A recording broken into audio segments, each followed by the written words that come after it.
Hey there, how's it going everyone? This is MindBlank, welcome back to my channel, and right before we take a look at SAPPHIRE's Pulse ITX RX 570 card, I want to share with you guys some details regarding reduced uploads in the coming 2 or 3 weeks.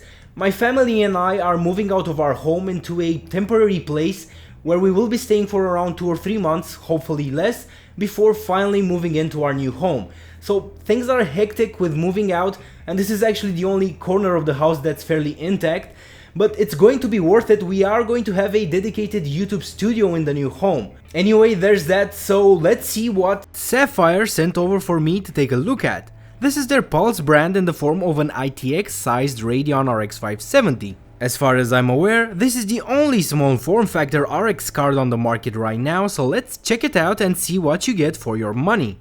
Speaking of money, current pricing puts this card at $170 for the 4GB model. Actually, they only make a 4GB VRAM model of this, so it's kind of a bummer for those of you really wanting an 8GB ITX RX card. The Pulse brand is a new release from the folks over at SAPPHIRE, a step down or more budget conscientious alternative to their Nitro series cards.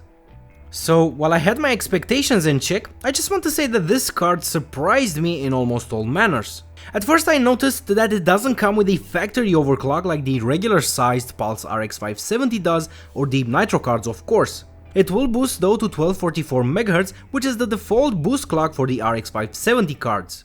However, like absolutely all Polaris based cards I reviewed or used on the channel, it does exhibit the same drop in boost clocks if you don't either raise the power slider or drop the core voltage.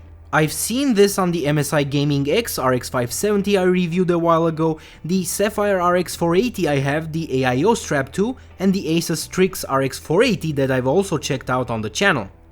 Fortunately, this is a very easy fix. Notice me raising the power limit to plus 50%, and immediately after clicking apply, we've got a locked 1244 MHz clock at the expense of 1 or 2 more degrees Celsius. Alternatively, but doesn't necessarily guarantee a locked boost, is dropping your core voltage a few millivolts, 30, 40, 50 or so.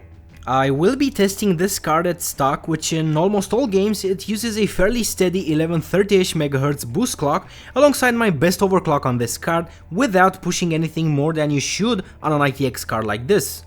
Anyway, it's a very sober looking design with a plastic black shroud, no LED or RGB on this, just a white SAPPHIRE logo on the side.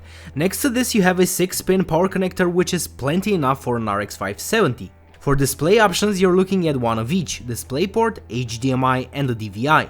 No duplicates here, although it is a double slot design despite its size. Speaking of which, this is only 6.7 inches long or 17 centimeters and comes in a cute little box without many accessories. In fact, you'll only get a quick start guide, a support CD, and that's pretty much it. Sits just fine by me considering it's $170 and you do get quite a card for this money. Now, before looking at some performance figures, I want to talk about power, temperature and noise levels. Let's start with power design, and I'll point you to Buildzoid's VRM analysis on the regular RX 570 Pulse card, linked in the description. This doesn't deviate much if at all, and to sum his review up, the 4-phase V-Core power delivery is enough if you don't plan on hitting the card with anything above 1.2 to 1.25 volts V-Core constantly. In my overclocking endeavors, I did notice quite some variance on the V-Core, as much as almost 0.1 volts during load.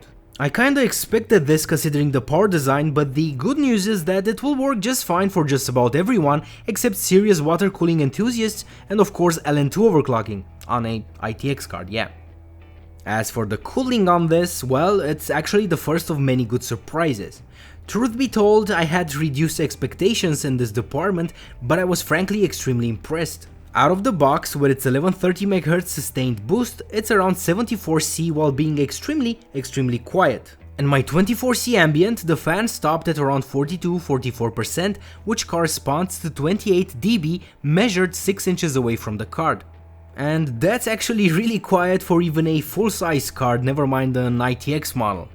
I also managed a nice overclock of 1350 MHz on the core with plus 40 mV, and I upped the fan speed to a fixed 55%. Temperatures never went above a max of 78 Celsius, while the noise level only got to 32 dB, so still fairly quiet, and the noise will be covered up by regular game audio with ease. Memory overclocking, on the other hand, was a big surprise.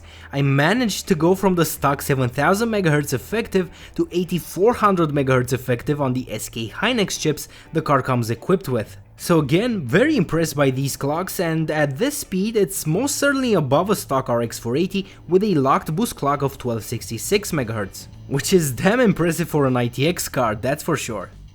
At stock, this card pulls around 120 watts and it goes up to 140 watts if you decide to lock the boost clock to 1244 MHz. So indeed below 150 watts power draw like SAPPHIRE states. However, my 1350 8400 MHz overclock got the card to 170 watts and we were pulling around 130 plus amps from the V-Core power delivery alone.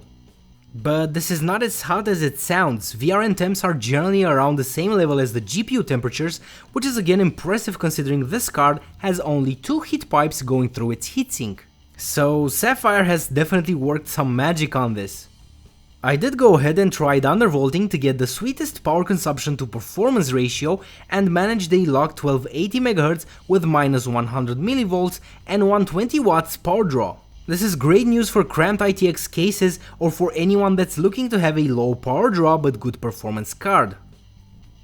Anyway, we are at that point, so let's check out those benchmarks. So I tested this on a Ryzen 1600X clocked at 4.1 GHz and paired with 2933 MHz CL15 RAM and used 2 resolutions.